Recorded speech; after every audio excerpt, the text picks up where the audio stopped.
A los demás os quiero invitar que por favor me acompañéis al segundo libro de Samuel, capítulo 15. Segundo libro de Samuel, capítulo 15. Vamos a retomar la serie de predicaciones basadas en este libro. Llevábamos ya casi un mes sin visitar al profeta Samuel y ahora nos corresponde volver a retomar este estudio.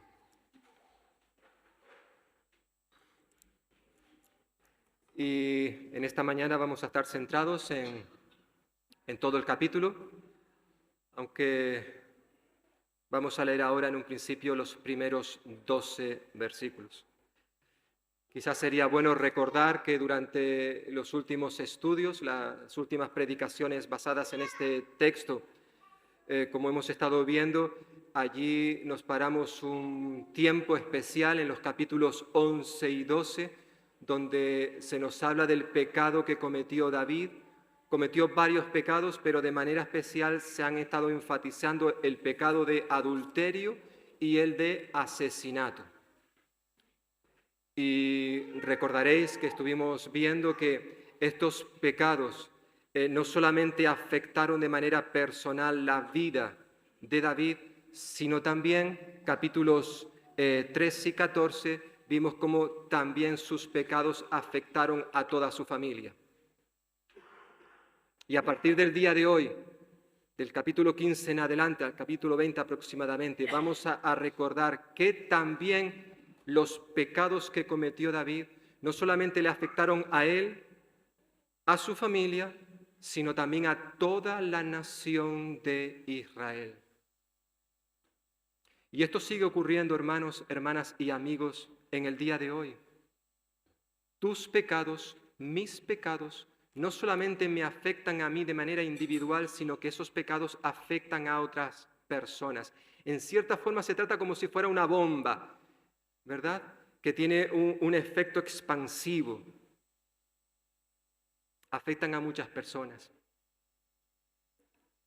Nuestros pecados siempre tienen consecuencias. Lo veamos o no lo veamos, los pecados tienen consecuencias. Y a partir del capítulo 15 vamos a ver cómo lo que hizo David afectó también al resto de la nación. Evidentemente, hermanos y hermanas, David era responsable de sus pecados, pero luego las cosas que van a suceder, por ejemplo, en su familia, los pecados que van a cometer sus hijos, estos eran los responsables de esos pecados. No podemos echarle la culpa a nuestros padres, ni a los biológicos, ni tampoco a nuestros primeros padres, a Adán y a Eva. Por culpa de ellos, mira lo que yo estoy viviendo hoy en día. Vale, es verdad que sus pecados, lo que ellos cometieron, esa desobediencia en el huerto del Edén, es verdad que afectó a toda la raza humana, pero no podemos echarle la culpa a ellos de lo que tú y yo hacemos. Nosotros somos responsables de nuestros propios actos, de nuestros propios pecados. Absalón fue uno de los hijos de David. En cierta forma él va a asumir ahora un protagonismo. Ya lo vimos en el capítulo 14, lo vamos a ver también en el capítulo 15 en el día de hoy y también en los próximos capítulos. No cabe duda que él fue responsable de ciertas maldades que cometió. Veamos, por tanto, capítulo 15. Nos dice que aconteció después de esto, es decir, de todo lo que acabo de narrar, que se ha visto en el capítulo 14, 13, ¿verdad? Aconteció después de esto que Absalón, es decir, uno de los hijos de David, se hizo de carros y caballos y 50 hombres que corriesen delante de él. Y se levantaba Absalón de mañana y se ponía a un lado del camino, junto a la puerta. Y a cualquiera que tenía pleito y venía al rey a juicio, Absalón le llamaba y le decía: ¿de qué ciudad eres? Y él respondía: tu siervo es de una de las tribus de Israel. Entonces Absalón le decía: mira, tus palabras son buenas y justas, mas no tienes quien te oiga de parte del rey. Y decía Absalón: ¿quién me pusiera por juez en la tierra, para que viniesen a mí todos los que tienen pleito o negocio, que yo les haría justicia? Y acontecía que cuando alguno se acercaba para inclinarse a él, Absalón, le extendía la mano y lo tomaba y lo besaba. De esta manera hacía con todos los israelitas que venían al rey a juicio, y así robaba Absalón el corazón de los hijos de Israel. Al cabo de 4 años, aconteció que Absalón dijo al rey: yo te ruego que me permitas que vaya a Hebrón a pagar mi voto que he prometido a Jehová, porque tu siervo hizo voto cuando estaba en Jesús, en Siria, diciendo: si Jehová me hiciere volver a Jerusalén, yo serviré a Jehová. Y el rey le dijo: ve en paz. Y él se levantó y se fue a Hebrón. Entonces envió a Absalón mensajeros por todas las tribus de Israel, diciendo: cuando oigáis el sonido de la trompeta, diréis: Absalón reina en Hebrón. Y fueron con Absalón 200 hombres de Jerusalén, invitados por él, los cuales iban en su sencillez, sin saber nada. Y mientras Absalón ofrecía los sacrificios, llamó a Aitofel, gilonita, consejero de David, de su ciudad de Gilo, y la conspiración se hizo poderosa y aumentaba el pueblo que seguía a Absalón. Bueno, como recordaréis, estuvimos viendo en capítulos anteriores, después de que Absalón estuvo exiliado durante 3 años lejos de Jerusalén, bueno, exiliado, realmente él fue un prófugo, él se fugó de la justicia, porque había matado, recordaréis, a un hermano suyo, el que había violado a su hermana Tamar. Por tanto, él se fue huyendo para que no le matasen. Luego, después de 3 años, se le permitió regresar a Jerusalén, aunque no se le permitió ir al palacio y encontrarse con su padre, el rey David. Pasaron 2 años, 2 años más sin que Absalón pudiese verse cara a cara con su padre. Por tanto, después de 5 años, 3 años en el exilio, lo vimos capítulo 13, después de 2 años en Jerusalén, pero sin poder ir al palacio, lo vimos en el capítulo 14, ahora el padre y el hijo tienen la posibilidad de encontrarse. Aparentemente se reconciliaron, pero como dijimos en su momento, capítulo 14, aquella reconciliación realmente fue un paripé. La reconciliación no trajo el perdón entre padre y hijo. Lo cierto es que, aunque pudieron verse las caras, sin embargo, entre David y Absalón seguía habiendo un distanciamiento. Y como no podía ser de otra manera, la falta de perdón entre David y Absalón, padre, hijo, hijo y padre, eso preparó el camino para la rebelión de Absalón contra su padre. 5 años sin verse las caras, evidentemente eso hizo que, especialmente en el corazón de Absalón, la semilla de la amargura, del resentimiento, de la falta de perdón, eso hizo que Absalón diese la oportunidad al pecado en su vida y concretamente a la ambición. Por tanto, a pesar de que ya Absalón podía entrar en el palacio, pasaron 4 años más donde este joven estuvo maquinando, dedicándose exclusivamente a planificar una campaña política contra su padre, sin que éste al parecer se diera cuenta, no se enteró de nada al parecer David. Absalón desarrolló una estrategia digna de los grandes políticos que tenemos en el día de hoy.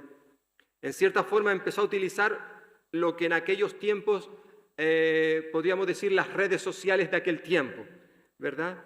Absalón inició un plan para robar el corazón de los israelitas, como hemos leído en el versículo 6. Hay al menos 3 cosas interesantes que vemos en esa estrategia que utilizó Absalón. Por un lado, organizó una campaña de publicidad agresiva. Fue lo primero que hizo. Versículo 1 se nos recuerda que él consiguió varios coches oficiales de gran potencia. Había muchos caballos aquí, dice aquí el versículo 1.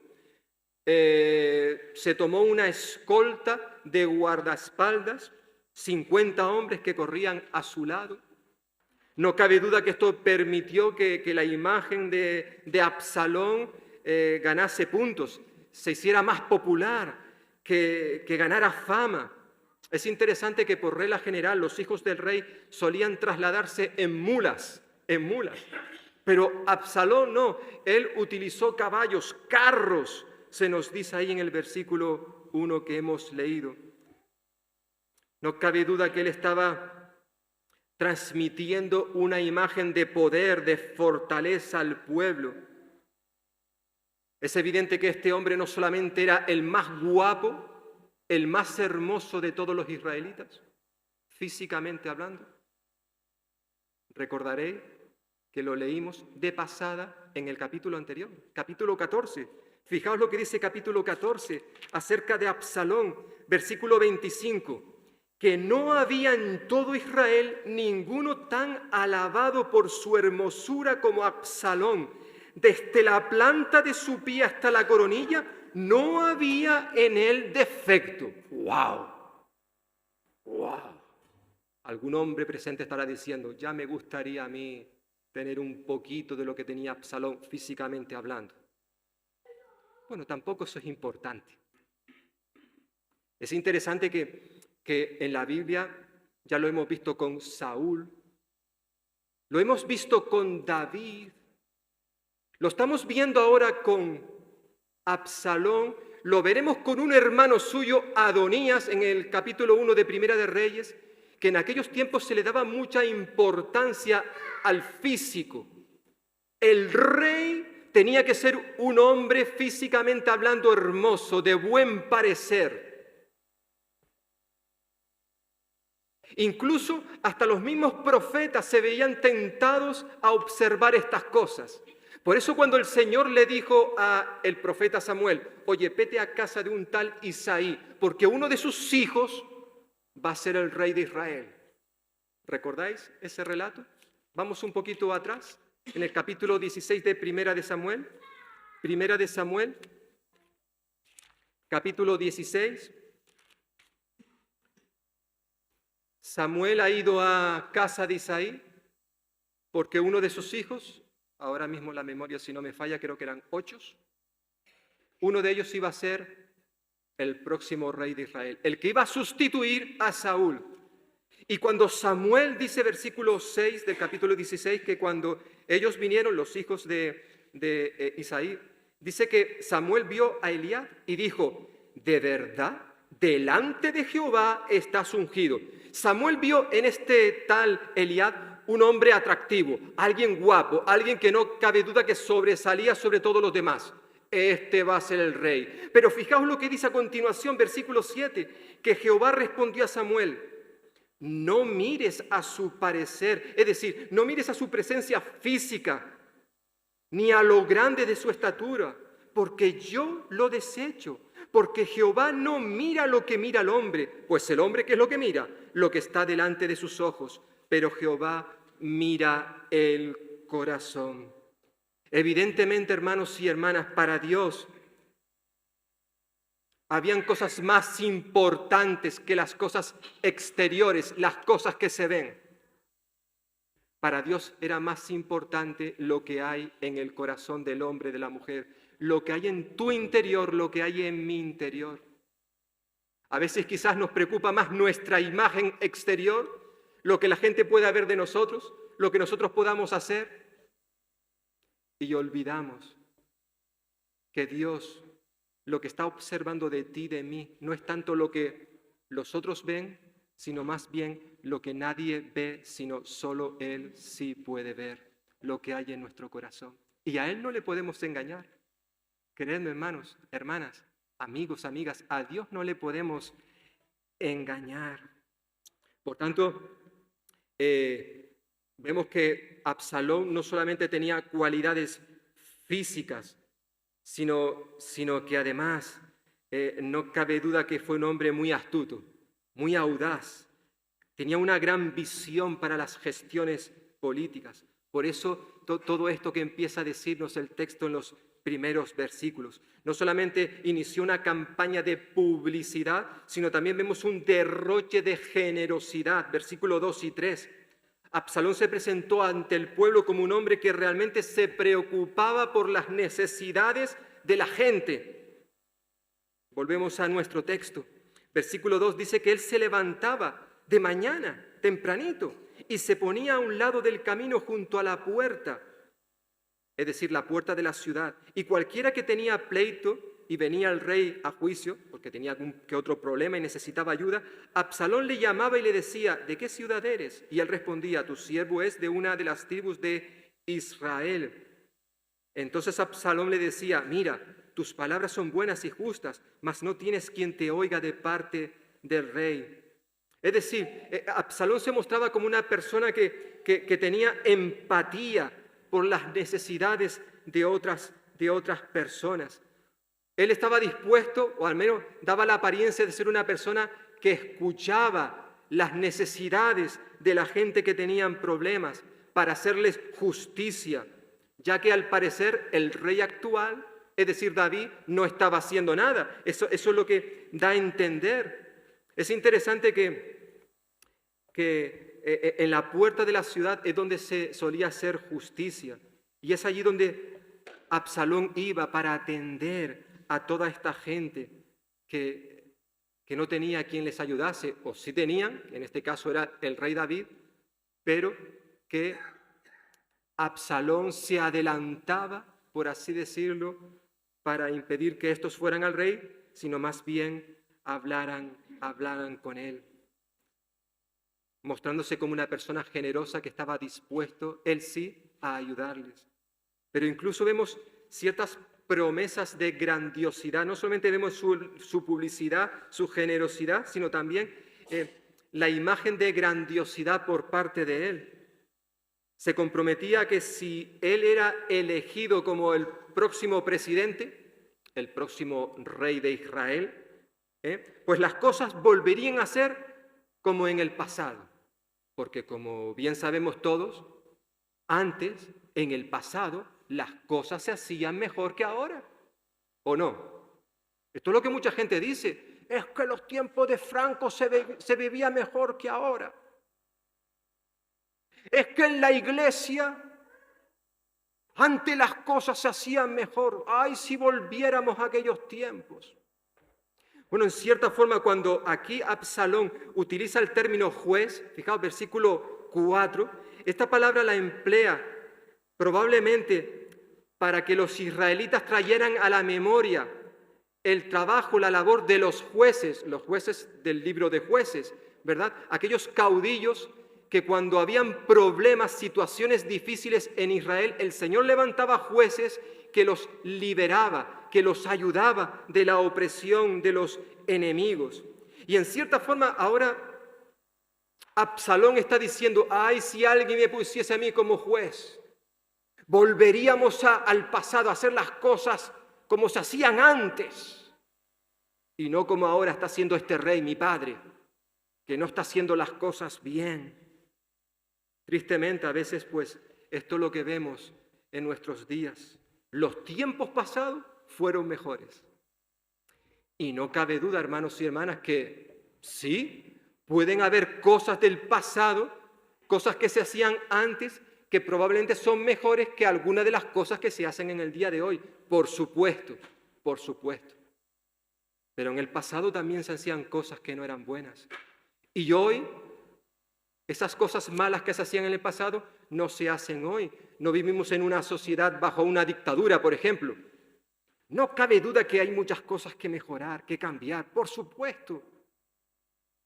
Pero es triste cuando hay personas que en vez de vivir el presente solo hacen que recordar el pasado, vivir, estancarse en que los tiempos de antes eran mejores que los de ahora. En cierta forma, esto es lo que hacen muchos de los políticos en nuestros días. Si tú me votas a mí, te prometo que la cosa va a cambiar. Yo voy a hacer las cosas bien. Estos que están ahora se están equivocando. No están haciendo nada bien. Pero si tú me votas a mí y yo soy el próximo presidente, no os preocupéis, todo va a cambiar. En cierta forma es esto lo que está haciendo Absalón a escondidas de su padre. Se está cogiendo a la gente y se la está metiendo en el bolsillo. O para ser más bíblico, estaba robando el corazón de los israelitas. Hemos visto en el versículo 6.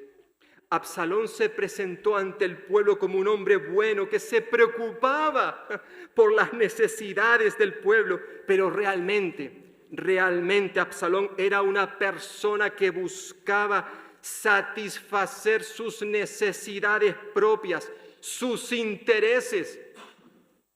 Realmente él no pretendía servir al pueblo, sino más bien servirse del pueblo para llevar a cabo sus objetivos, sus propósitos, que no eran otro que el de ser el próximo rey de Israel.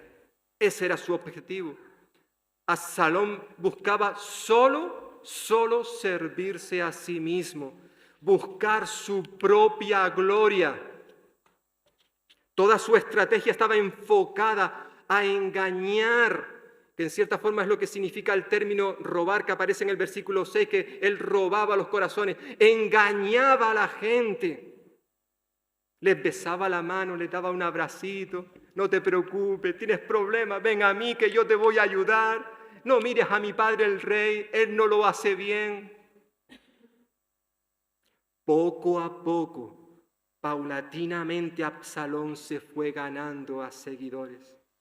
Sí, la gente comenzó a seguirle, pero esto se debió a que estaba engañando a las multitudes. Por tanto, vemos que la ambición de Absalón estaba destruyendo su corazón y el de otras muchas personas.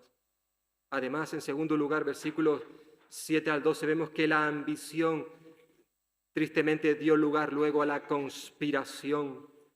Después de 4 años de campaña, versículo 7, nos dice que al cabo de 4 años, que él había estado planificando a escondida, ideando todo ese plan, ¿verdad? Después de 4 años de llevar a cabo ataques sucios contra su padre para desprestigiarlo, Absalón luego lo tuvo todo a su favor para dar, como diríamos hoy en el término político, para dar el sorpaso, para adelantar a otro partido, en este caso, dejar a un lado a su padre.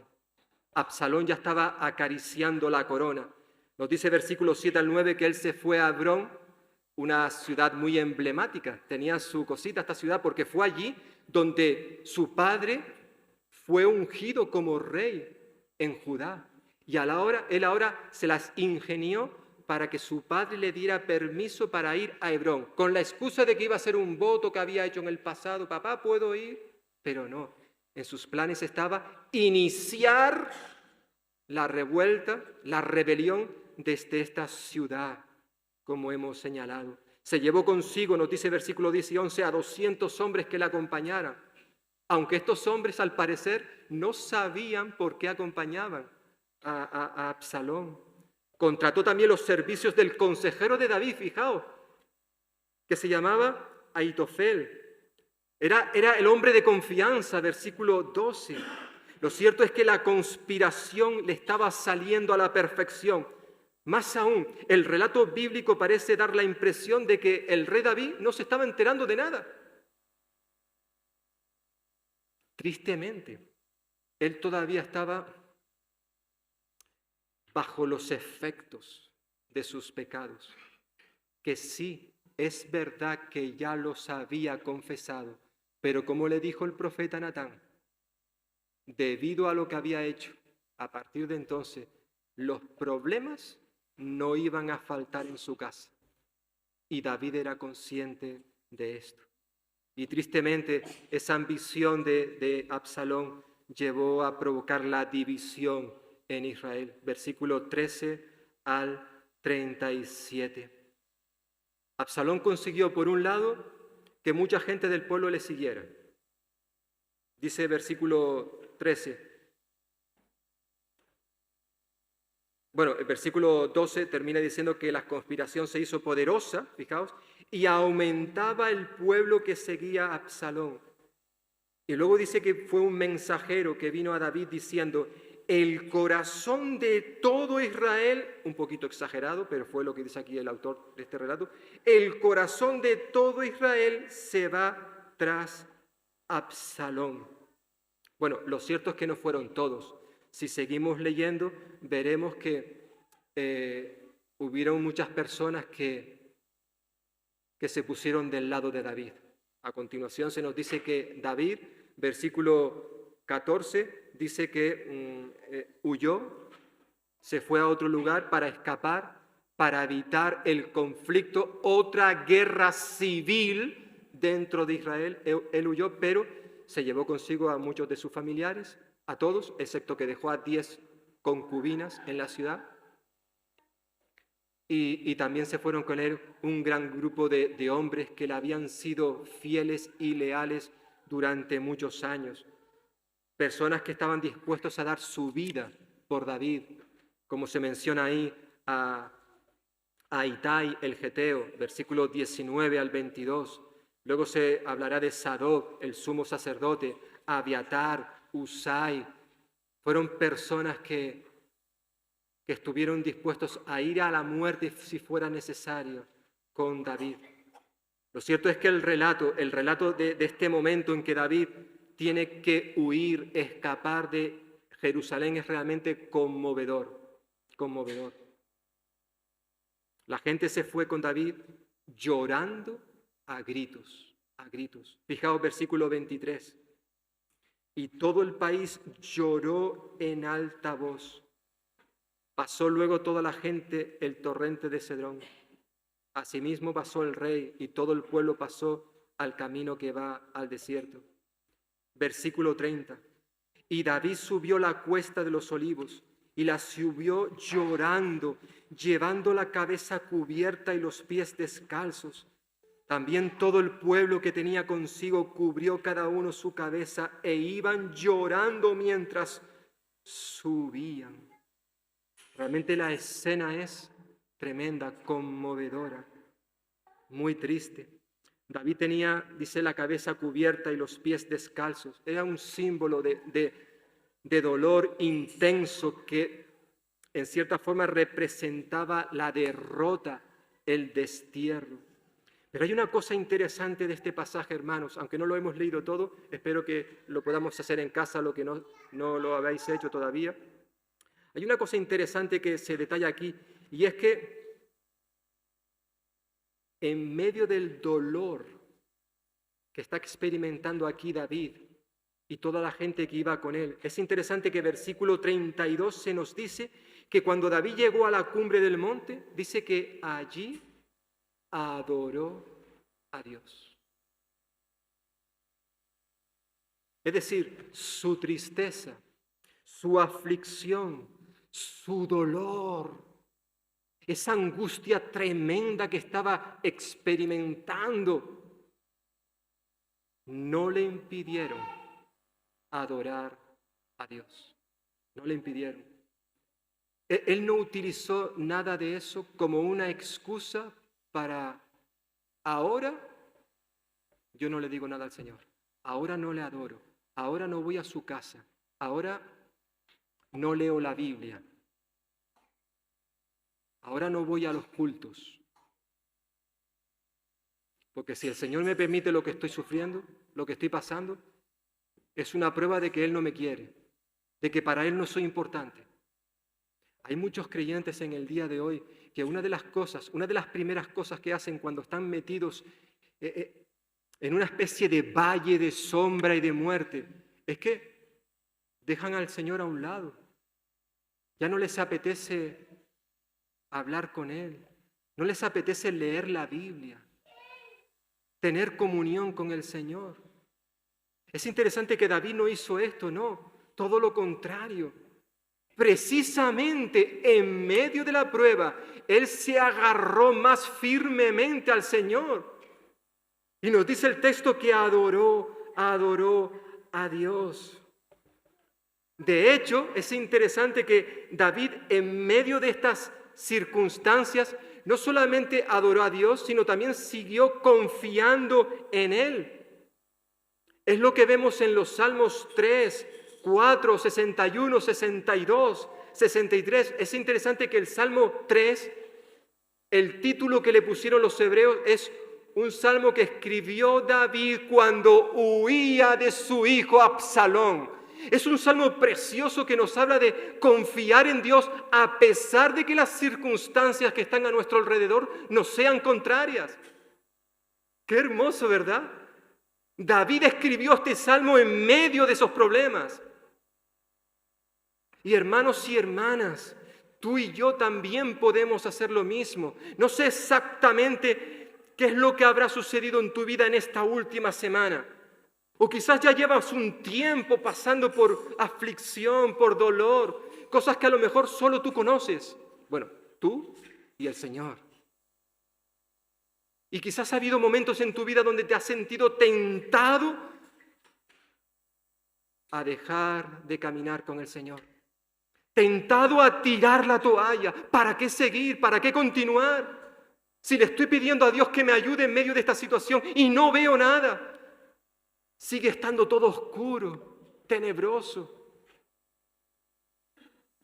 La palabra de Dios una y otra vez en diferentes textos nos recuerda que incluso en medio de los problemas tú y yo no tenemos por qué tener temor, sino más bien su palabra nos invita, nos anima a que sigamos adelante, que sigamos haciendo lo que sabemos que tenemos que hacer, aunque no nos apetezca a veces. Porque a veces, si somos sinceros, no nos apetece leer la Biblia, no nos apetece orar, no me apetece ir a la iglesia y tener que escuchar un rollo. No me apetece. Como me imagino que a muchos de los que estáis trabajando aquí, tampoco os apetece algunas mañanas levantaros e ir a trabajar, o ir al instituto, o a la universidad. No te apetece muchas veces, pero a que no lo dejas de hacer. Si tienes que ir a trabajar, tú vas a trabajar. ¿Cómo te vas a quedar en casa? No, que puedo perder el trabajo. Es mi responsabilidad, me voy a trabajar. Pero tristemente muchas veces tú y yo como cristianos, en cuanto a lo espiritual, aquellas cosas que pertenecen al Señor, parece que esas cosas sí, que no pasa nada si dejo de hacerlas. Porque no me encuentro bien. Tengo un pequeño constipado, ¿por qué no me quedo en casa? Y ponemos todas las excusas que queramos para no hacer lo que sabemos que tenemos que hacer.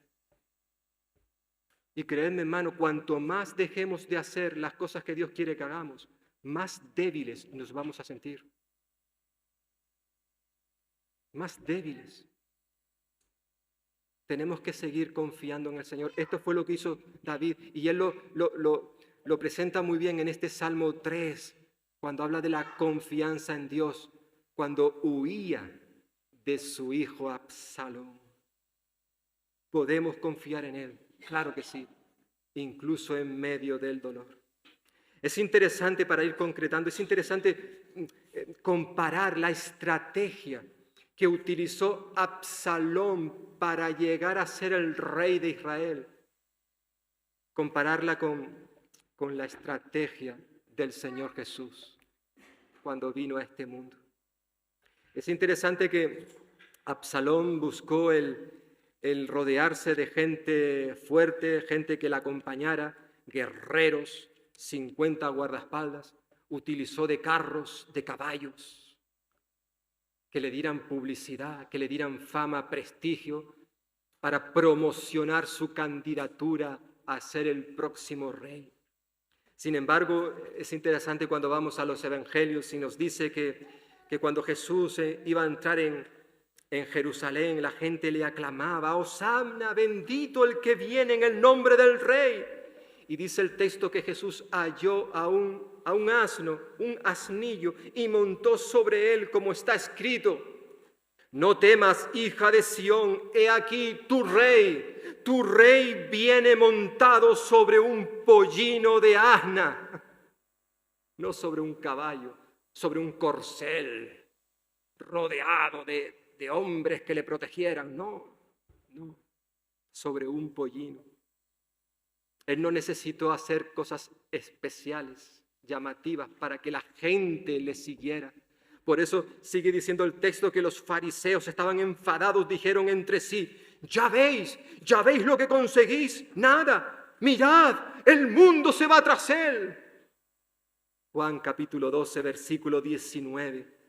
Estaban asombrados, tenían celos de ver cómo la gente seguía a Jesús. Las multitudes venían de todas partes, nos dicen el Evangelio. A lo largo de su ministerio, Jesús nunca pretendió buscar la fama. Él no quería que se le conociese simplemente por ser un hacedor de milagros o sanador de enfermos. Por lo que podemos observar en la vida de Jesús, Él siempre intentó evitar la publicidad, el promocionarse a sí mismo. Por eso, una vez que había sanado a una multitud de personas, Él les encargó rigurosamente, dice el texto bíblico, que no lo descubrieran. ¿Para qué? Para que se cumpliese lo que dijo el profeta Isaías. ¿Qué dijo el profeta Isaías? Este es mi siervo, a quien he escogido, mi amado, en quien se agrada mi alma.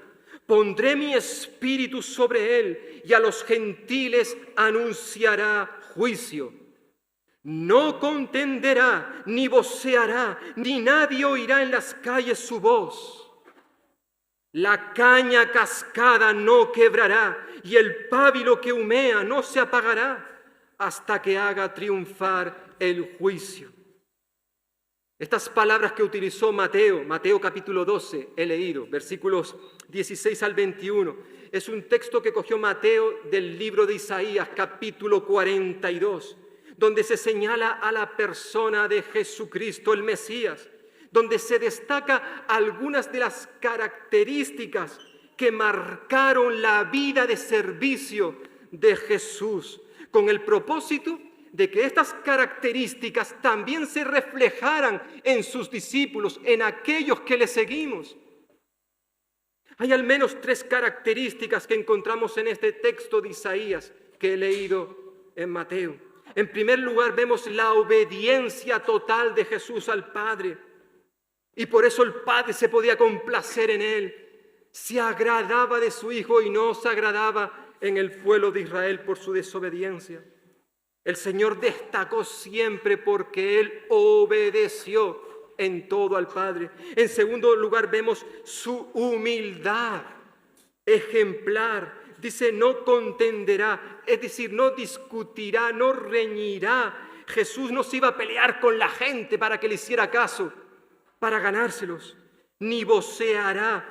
El término sugiere el gritar para llamar la atención sobre sí mismo, de modo que su voz se escuche por encima de las voces de los demás. No voceará. Él no buscará esta clase de popularidad. Jesús no buscó el ser famoso, el ser una celebridad. En su estado de WhatsApp, él no tenía ninguna foto. ¿Para qué? No era necesaria. Pero no solamente se destaca su obediencia total, su humildad ejemplar, sino también se destaca su corazón compasivo. Su corazón compasivo. Dice el texto haciendo referencia al Mesías, a Cristo Jesús: la caña cascada no quebrará y el pábilo que humea no apagará hasta que haga triunfar el juicio. Es decir, estas dos metáforas, Estas dos imágenes que se utilizan aquí, la caña cascada a punto de romperse, no se va a romper. Parece que se va a romper, pero no se va a romper. Y la mecha que está apenas encendida, que humea, que parece que se va a apagar, no se va a apagar, dice el profeta. Probablemente estas dos imágenes representan a personas que han sido despreciadas, maltratadas, personas que han fracasado en esta vida y que por tanto ahora se encuentran sin fuerzas, sin esperanza, débiles, al punto de romperse como si fuera una caña o de apagarse como si fuera una vela. A estas personas Jesús las tratará con sumo cuidado, con delicadeza, para no herirlas, para no dañarlas, para no estropearlas. Jesús nos está diciendo el Evangelio que se preocupa sinceramente por las personas, por la sencilla razón de que Él vino a buscar a los que estaban enfermos. ¿Para qué? Para sanarlos. Él vino a buscar a los que estaban perdidos, para encontrarlos. Él vino a buscar a los pecadores, para salvarlos. Cristo vino a buscar a los que estaban rotos, completamente rotos. ¿Para qué? Para restaurarlos. Evidentemente personas rotas por causa del pecado. Hemos leído al principio ese texto del Salmo 147, versículo 3, que el Señor es el que sana a los que tiene roto el corazón. Y yo estoy convencido de que en esta mañana aquí, y quizás a través de internet nos están viendo personas que estoy convencido que tienen rotos el corazón. Jesús vino a sanar a los que tienen roto el corazón y a vendar sus heridas. Y todos, hermanos y hermanas, da igual quiénes seamos, da igual cuánto tiempo llevemos en los caminos del Señor, todos hemos sido heridos alguna vez. Y es probable incluso que tu herida todavía esté abierta, que no haya cicatrizado. Jesús en esta mañana se compromete a restaurar tu corazón. Si tú piensas que está a punto de romperse como esa caña cascada, pero Jesús promete que te va a restaurar. Puede que tu vida se esté apagando como una vela, pero Jesús se compromete a permitir que ésta siga encendida, que siga dando luz. Estas son algunas de las características que marcaron la vida de servicio de Jesús, y todo esto con el propósito de que éstas puedan ser reflejadas ahora en sus hijos y en sus hijas, en aquellos que nos llamamos cristianos, en aquellos que nos decimos servir a Jesús. El Señor desea y espera, hermano y hermana, que todos sus hijos reflejen en sus vidas estas características, algunas de las que tuvo Jesús y que hemos señalado, como una obediencia total, una humildad ejemplar, tener un corazón compasivo hacia los necesitados. Aunque tristemente tenemos que decir que, aunque Jesús dedicó 3 años de su vida ministerial a enseñar todas estas cosas a sus discípulos, a sus seguidores, al parecer ellos no lo entendieron, no lo comprendieron, no captaron lo que Jesús estaba diciéndoles a lo largo de 3 años. Es por eso que, como ya vimos hace unos días, Jesús anunció hasta en 3 ocasiones que era necesario que Él tuviese que morir en una cruz.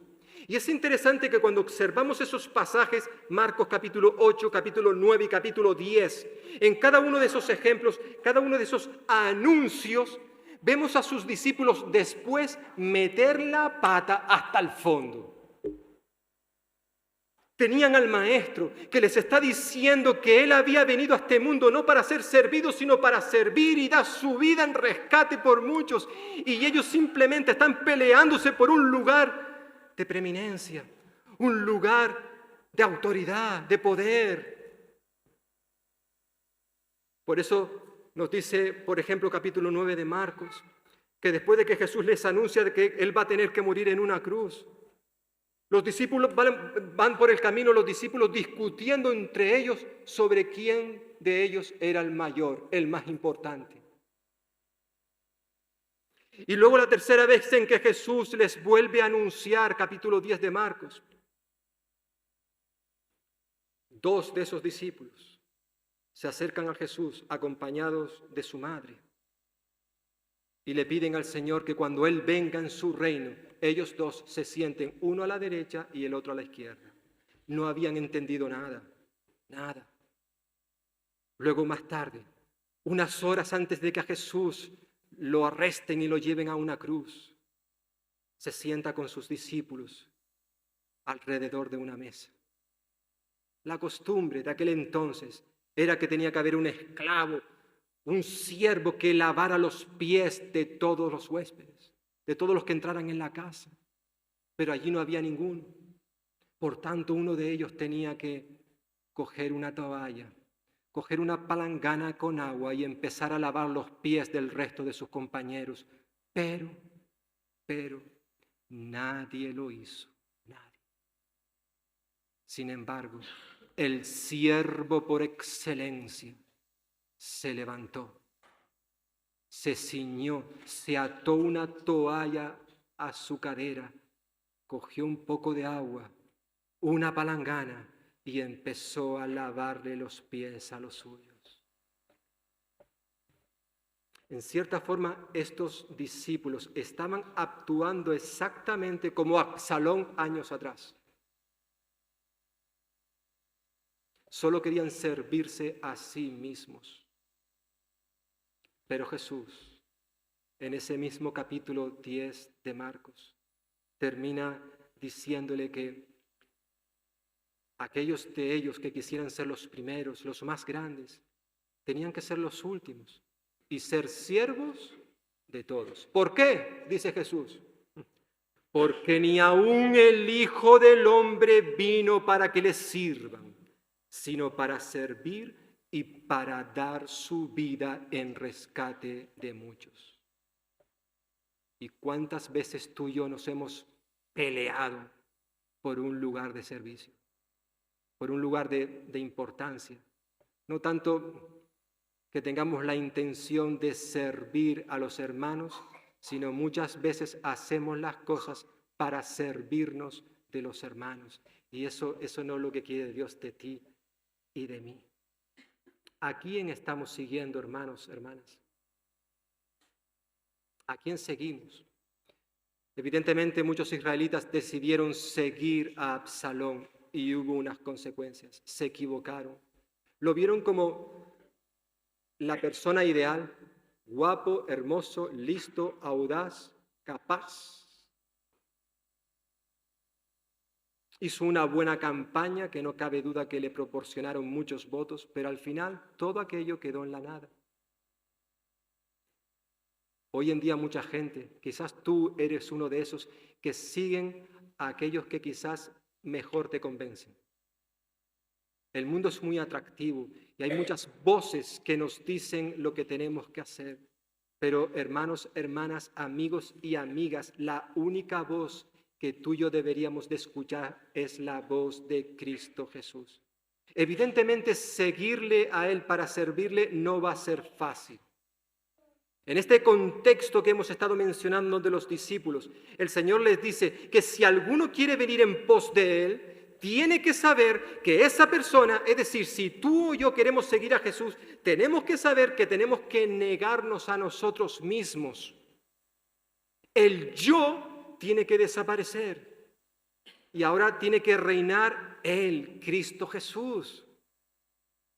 Y no solamente tenemos que negarnos a nosotros mismos, sino que tenemos que cada día tomar nuestra cruz y seguirle a Cristo. Es decir, seguir a Jesús implica sufrimiento, padecimiento, tener que pagar un precio. Por eso hoy mucha gente no quiere seguir a Jesús, porque saben que el hacer esto implica pagar un precio. ¿Qué vas a hacer tú en esta mañana? ¿Vas a seguir siguiendo a los Absalones de nuestro tiempo? ¿A los robacorazones? ¿O quieres seguir en esta mañana al que puede restaurar tu corazón y darte nueva vida. Ese es Jesús. Y en esta mañana Él nos invita a todos, a que acudamos a Él en la condición en que estamos. Él dijo y sigue diciendo, venid a mí, todos los que estáis trabajados y cargados, porque si lo hacéis, si venís a mí, yo os haré descansar.